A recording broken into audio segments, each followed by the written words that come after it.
Oi, eu sou a Emily e nesse vídeo eu quero conversar um pouquinho com você a respeito do Colab. Eu nunca falei especificamente sobre ele aqui no canal, mas alguns inscritos vieram tirar as suas dúvidas comigo e por isso eu resolvi gravar esse vídeo. As principais dúvidas que surgem são: Emily, o que é o Google Colab? Eu nunca vi falar disso na vida.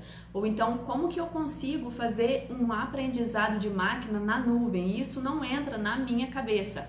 Ou ainda, Emily, por que na hora que eu saio do ambiente eu sou desconectado, eu perco tudo que está ali no meu ambiente de execução? E é sobre isso que a gente vai conversar no vídeo agora. E eu vou trazer a própria definição do Colab dos próprios desenvolvedores dele.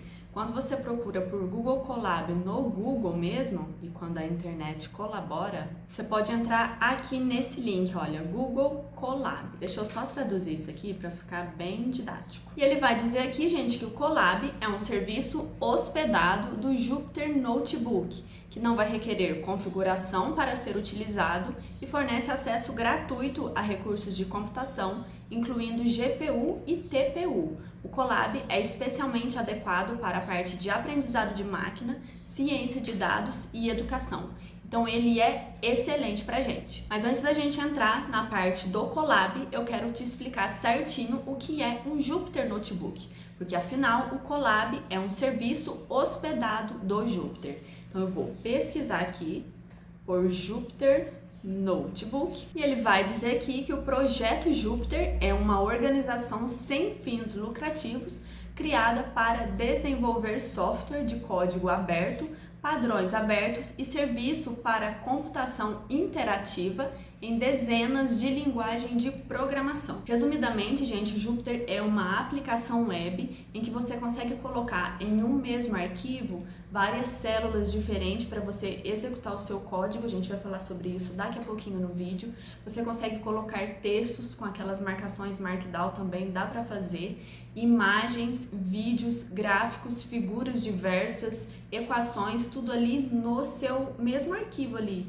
Eu vou falar sobre isso depois, mas isso torna o ambiente do Jupyter, o ambiente de aprendizado, o ambiente de desenvolvimento ali muito mais técnico e muito mais conteudista mesmo. Você consegue colocar vários conteúdos ali de esclarecimento, de forma que o seu código foi feito ali, você consegue colocar ali tudo dentro de um mesmo arquivo, é bem interessante. E basicamente a única diferença que eu vejo entre o Jupyter e o Colab, a única diferença assim visível mesmo, é com relação à instalação e não instalação. O Jupyter você precisa instalar ele no seu computador, você consegue fazer a instalação com pip normal no Python, ou então se você estiver no ambiente da Anaconda, o Anaconda Navigator, você consegue utilizar ele ali, porque o Anaconda ele já vem com o Jupyter por padrão.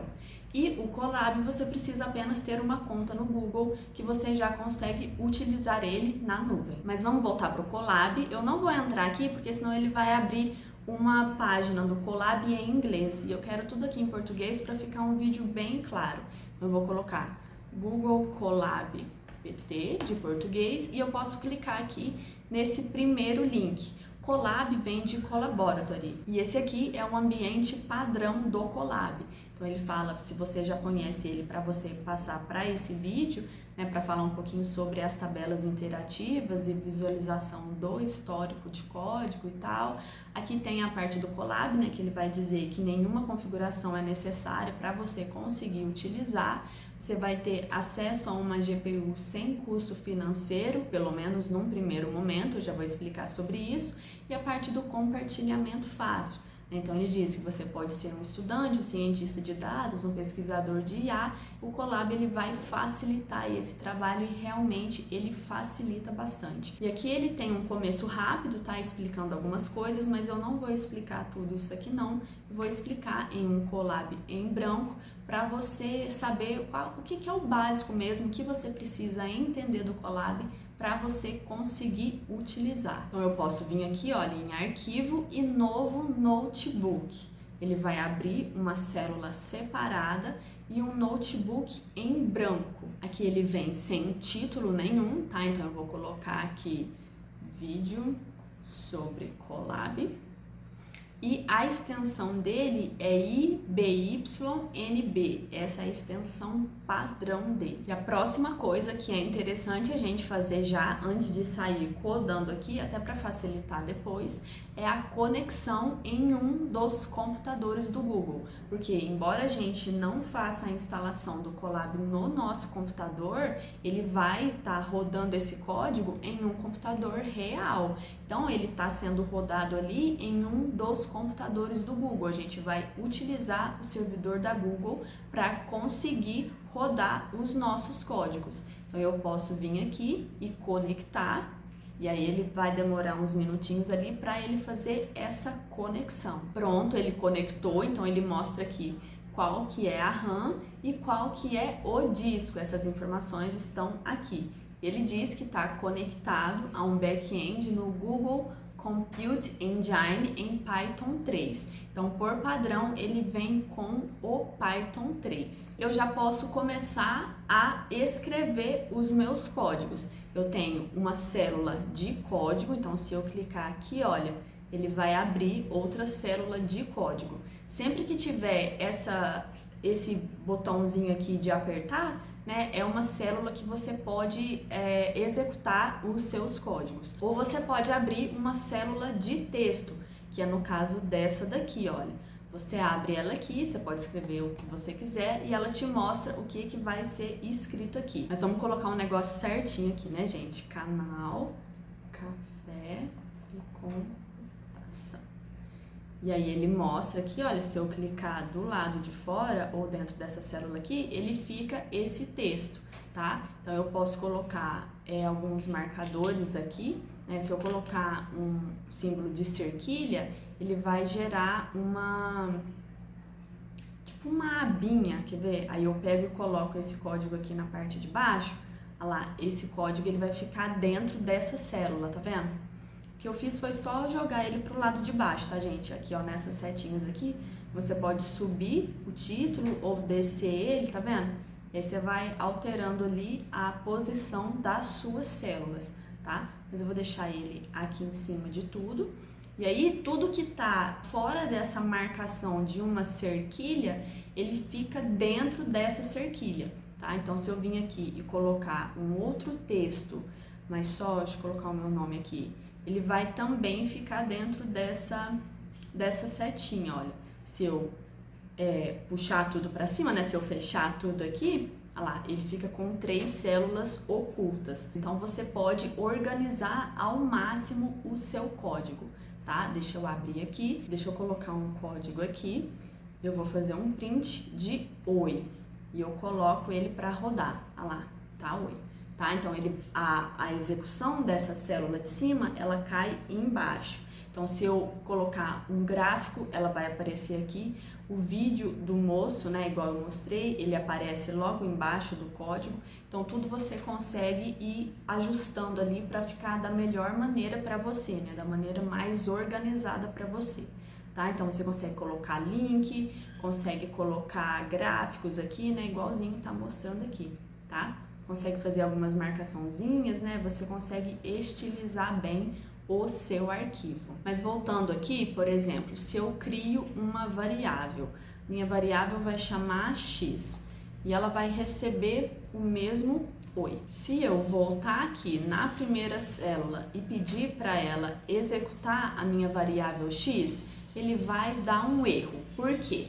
Eu não executei essa célula, tá? Então você tem que tomar um pouquinho de cuidado aí com a sua estrutura, porque embora o seu código está aí, você não está executando essa célula, você não executou essa célula, então ele não consegue fazer esse chamamento de tudo, porque num código normal, num código no PyCharm, por exemplo, você só faz o seu código ali e ele faz, né, a depuração ali dele e ele vai executar tudo de uma forma completa. Aqui não, você precisa executar cada uma das células para ele conseguir funcionar bem, tá? Então, se eu venho aqui e executo, Na hora que eu voltar aqui, ele vai parar de dar o erro e vai imprimir a minha variável, tá? Aqui a questão da ordem não faz muito sentido se você for executar célula a célula. Não precisa estar em ordem. Se eu vim aqui e trocar a variável e executar ela e depois ela em cima e pedir para printar, não tem essa ordem que geralmente a gente coloca, né, das variáveis todas declaradas primeiro ali, para depois chamar elas. Aqui não tem essa necessidade, a não ser que você vai executar todo o seu código de uma vez. Você pode vir aqui, olha, em ambiente de execução e apertar para executar tudo. E aí ele precisa de estar tudo na ordem, né, para ele conseguir encontrar as variáveis ali que foram declaradas anteriormente de serem usadas. E aqui já abre uma brechinha para me falar com relação a essas opções aqui, olha. Vai ter vezes, gente, que o código ele não vai funcionar, né? Embora a gente saiba programar, tem vezes que dá algum bugzinho ou outro. Então, às vezes compensa você interromper a execução. Então, tem todas essas opções aqui. Reiniciar a sessão e executar tudo e desconectar. Então, a gente vai desconectar aqui, tá? E excluir esse ambiente de execução para poder começar de novo. Então aqui existem várias opções para você utilizar na hora de fazer o seu código. E aqui, como vocês podem ver, tem várias opções. Eu não vou passar explicando cada opção, porque não tem nem muita necessidade. Eu utilizo o Colab há anos e eu utilizo só o básico mesmo e ele tem me servido muito bem. Uma coisa que é legal de você saber é essa parte aqui, olha, de configurações de notebook. Eu consigo rodar um ambiente Python aqui e eu consigo rodar a linguagem R também, tá? Então tem essas duas opções. O Jupyter, ele consegue rodar mais do que essas duas linguagens, tá? Ele é bem mais acessível com relação a linguagens, mas o Colab, por enquanto, tá na linguagem Python a partir da versão 3 e o R. Antigamente era só o Python, agora eles estão incorporando o R também. E outra informação importante que você precisa saber, ainda mais se você mexe com a parte de imagem, é essa configuração aqui, olha, o acelerador de hardware. Por padrão, quando você cria um ambiente no Google Colab, ele disponibiliza ali para você um computador que tenha uma CPU, mas tem as opções de você utilizar uma GPU T4 e uma TPU. São essas os possíveis hardwares aí que você pode colocar o seu código na versão gratuita. Depois tem algumas outras, né, opções aqui, só que é com a conta Premium, né, que é a conta paga do Google Colab. Se você mexe bastante com imagem, mexe com muito processamento, eu sugiro você pagar o Colab, eu acho que é Colab Pro, que chama, não sei se é Premium ou Pro, uma coisa assim, para você ter acesso meio que ilimitado das configurações do computador. Porque quando você tem uma conta gratuita, você é desconectado. Eu uma vez estava fazendo um treinamento para o Iolo e desconectava de 3 em 3 horas, eu perdi a conexão por conta de eu estar numa conta gratuita mesmo. Então, se você vai utilizar bastante ele, tenha uma conta Pro, porque aí você consegue ficar por um período maior. E tem uma questão também, na conta gratuita pode acontecer de não ter uma GPU ou uma TPU disponível para você. Então, a conta Pro, você consegue ter mais acesso a essas configurações de máquina. E aqui eu já entro na resposta da pergunta que me fizeram de por que some os meus arquivos. É por conta de justamente isso. Se você passa um tempo aí sem utilizar, tipo, você abre a aba, estuda um pouquinho, depois sai e passa aí um tempo fora. Ele vai desconectar a sua máquina para oferecer ela para outra pessoa. Então, por isso que os arquivos eles vão sumir, porque fica ali só temporário para você utilizar. Se você precisa salvar esses arquivos, você faz o download deles e depois sobe por um ambiente de novo. E aí eu entro já nessa questão do ambiente aqui, que é nessa pastinha aqui, olha, é igual como se fosse a sua pasta do computador mesmo, gente. Quando você está conectado, ele cria esse ambiente de arquivos aqui para você. Então, Então, quando você salva alguma coisa, ele fica salvo aqui, só que depois de um tempo ele desconecta ou você sai, ele vai apagar tudo que está aqui. No caso, só tem essa pasta de sample data, que é a pasta que ele vai carregar por padrão aqui com todas as configurações dele ali. E aí, quando a gente sai ou a gente desconecta ou a gente é desconectado pelo Google, todos os arquivos que vão estar aqui vai sumir, tá? Não tem como você reaver esses arquivos. E aqui tem algumas opções bem legais disponíveis, olha, de você armazenar chaves para configuração de código. Muitas vezes a gente cai nisso aqui, você pode colocar todas as chaves aqui e depois puxar, né, ela no seu código de uma maneira mais secreta. Só você e os notebooks escolhidos por você que vai ter acesso a essas chaves. E aqui também ele mostra quais são todas as variáveis do seu código. Então aqui eu criei só uma, vamos criar outra aqui, olha. Vai receber o número 2023. E aí eu tenho que executar, né, para ele conseguir captar que eu criei essa outra variável, olha lá. E aí ele entra aqui como uma variável do tipo inteiro, tá? Então, aqui, esse inspetor aqui, ele fala que ele pode impactar no desempenho, mas às vezes na hora de uma depuração isso aqui ajuda demais, facilita bastante.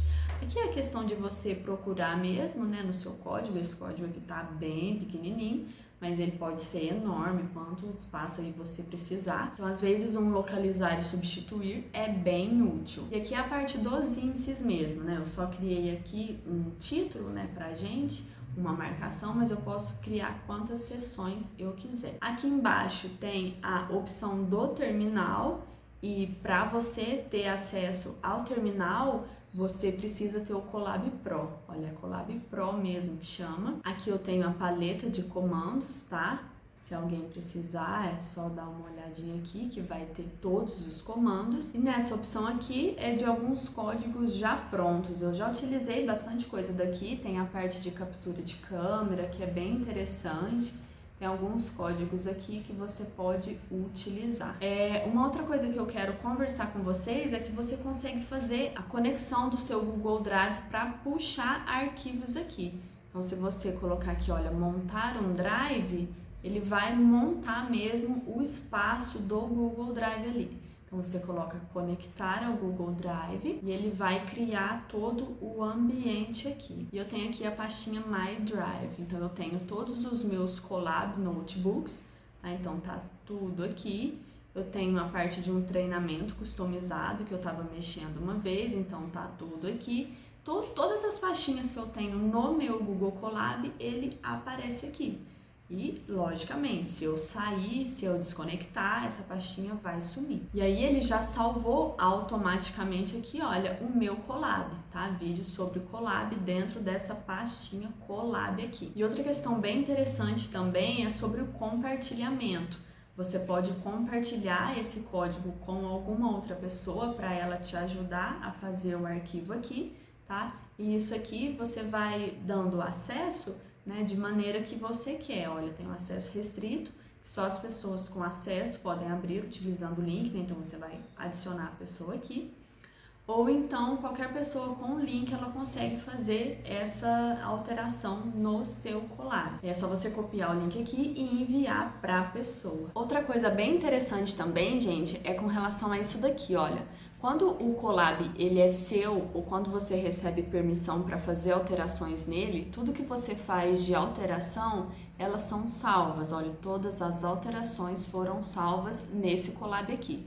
Só que aquele Colab que a gente abriu no início do vídeo, ele aparece aqui, olha, não é possível salvar as alterações. Então, mesmo que eu venha aqui, altere os códigos daqui, faça alguma alteração aqui, ele não vai salvar. Porque esse Colab ele não é meu, eu não tenho acesso para editar ele. Então, embora eu consiga alterar aqui, eu consigo conectar ele, fazer os códigos aqui, ele não vai salvar as alterações que eu fizer. Eu consigo utilizar, eu consigo fazer todo o trabalho que eu quiser ali, mas depois na hora que eu fechar, na hora que eu desconectar, vai sumir todas as alterações que eu fizer. E eu tenho um collab que eu compartilho com vocês aqui no canal, que é o collab do aprendizado de máquina. É esse daqui. Então aqui só mostrar mesmo a estrutura dele, tá? Então tem aqui a parte das bibliotecas, da média, mediana e tal. Então eu tenho os meus gráficos aqui embaixo, olha, aqui começou a aparecer os gráficos. Tem tudo aqui e ele fica salvo com a última execução da célula. Então eu fiz a última alteração em 18 de dezembro, que no caso foi ontem, e aqui, olha, ele fica todo o histórico do que eu fiz. Né, tudo que eu fiz na última execução dessa célula, ele fica salvo aqui. E ele mostra até quando que foi executado. Olha, eu executei essa célula aqui no dia 14 de novembro de 2023. Tá? Então ele vai mostrando aqui certinho, olha, que foi executado por mim. Então se tivesse mais colaboradores nesse collab aqui, apareceria o nome da pessoa que fez essa execução. Para finalizar, gente, eu queria falar sobre a parte de fazer o download dele. Você pode fazer o download com a própria extensão do IPYNB ou então .py normal, que é um arquivo Python, tá? Então você pode fazer esses dois downloads aqui ou então imprimir e colocar como PDF para você. E aqui você pode fazer o download e fazer algumas alterações, se for o caso, depois subir para cá com a mesma extensão que ele vai aceitar direitinho. Outra coisa bem interessante é com relação àqueles collabs que a gente não consegue fazer a alteração, igual esse daqui. Ah, mas eu preciso desse collab aqui. O que eu venho? Eu copio para o Drive, olha. Ele vem aqui até com essa opção, nessa parte de arquivo aqui, olha, salvar uma cópia no Drive. Então, se eu venho aqui e coloco copiar para o Drive, ele vai copiar.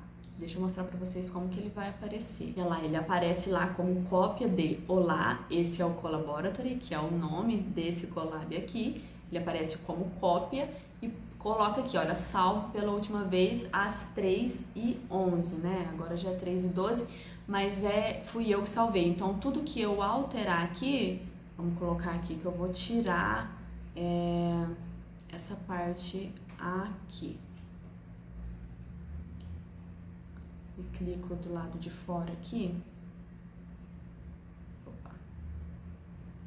Ele vai aparecer aqui, olha, que todas as alterações foram salvas, porque esse é o meu collab agora. Aqui, olha, todas as alterações foram salvas, tá? Então, quando o collab é meu, ou eu tenho acesso de poder editar, eu consigo alterar. Se não, eu só consigo mexer ali em alguma coisinha ou outra, mas a hora que eu fechar, tudo que eu fizer, todas as alterações que eu fizer vão ser perdidas. Para finalizar, por que o collab ele é tão utilizado nessa parte do aprendizado de máquina, na parte da ciência de dados? Porque ele vem por padrão ali com as principais bibliotecas base que a gente vai utilizar para fazer essas ferramentas. Então, as bibliotecas como Pandas, OpenCV, Matplotlib, sklearn, todas já estão instaladas ali, prontinhas para você utilizar. Bom, gente, é esse o conteúdo que eu quis trazer com esse vídeo, eu espero que tenha ficado claro. Qualquer dúvida é só colocar aqui embaixo nos comentários para mim. Eu peço para você se inscrever no canal, deixar o seu gostei e sempre acompanhar os conteúdos aqui.